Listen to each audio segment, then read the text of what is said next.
I'm Rebecca Winn for Devil's Digest here with publisher Rabino, and we will be looking at the Holiday Bowl. So starting with ASU's offense, what do you think that Taylor Kelly and this offensive line is going to have to do to be successful against Texas Tech?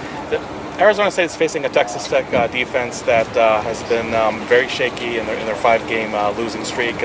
In those 5 losses, they gave up over 400 yards and 40 points each and every of those contests. So I think there's obviously a lot of things the Arizona State the Arizona State offense can go ahead and exploit. For Arizona State, it's really always the same recipe. They can go just keep everything balanced. Then that's really their catalyst to success. But one thing to look forward to this game is what the situation is going to be at running back. I really doubt Marion Garcia is going to play. DJ Foster hasn't done anything really of note in this week's practices. Now, Todd Graham said earlier today that he thinks DJ Foster will be okay once they get to San Diego and resume bowl practices over there. So if that's the case, then Arizona State should be in good shape. Otherwise, we're going to see a lot of Demario Nelson over there in the running game. So to me, that's really the big key. I mean, yes, they're not playing a great defense by any means, but can the Arizona State running game, with all the injuries and the depleted depth chart, can they go ahead and perform well enough to go ahead and keep that offense balanced? Because we talked about a lot of times before, if a lot is going to be put on Taylor Kelly's shoulders, the ASU offense will not be clicking those cylinders like they have been for most of the season. So will this offense be playing with or without Marion Grice? And either way, how much will that affect them? Yeah, I mean, I really can't see Marion Grice playing. I mean, he's been in a walking boot in all the ball practices for the last week or so. It's just hard to imagine that he can go ahead and play in San Diego and play really even at an acceptable level, if you will, in the game. Marion Grice will run record saying that if I'm not 100%, I'm not going to play. And as an outgoing senior, you can't blame him. He has to think about his NFL career. He wants to play in the Senior Bowl at the end of January, and I'm not saying that game is more important to him than the bowl game, but I think that's something he has to go and keep in mind, is really his future, not so much the present. So I do not expect Marion Grice to play, and Arizona State's going to have to win this game without them. I think they're definitely capable of doing it.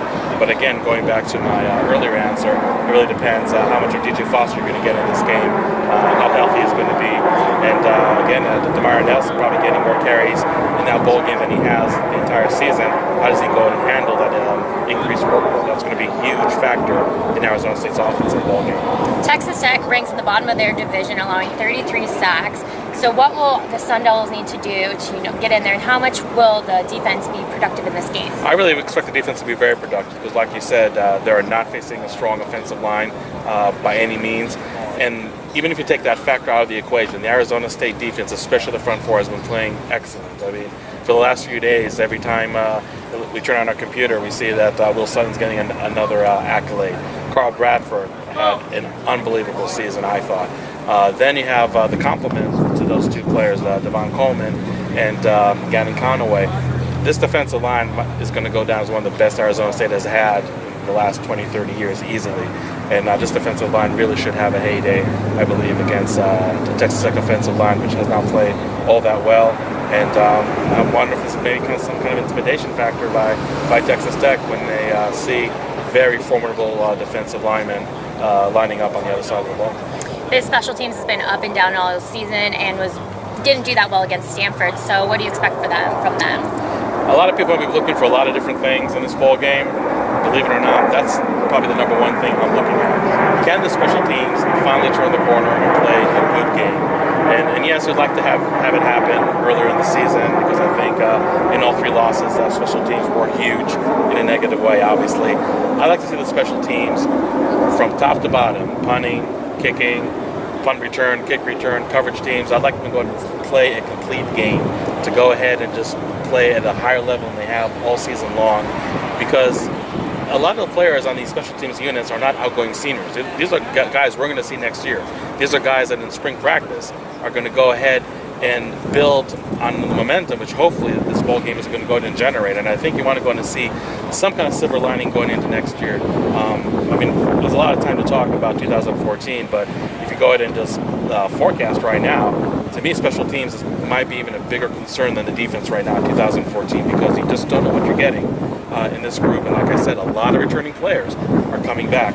So you'd like to go ahead and see a really good special teams performance by them. You're playing a Texas Tech team that turnovers the ball a lot, has a lot of penalties.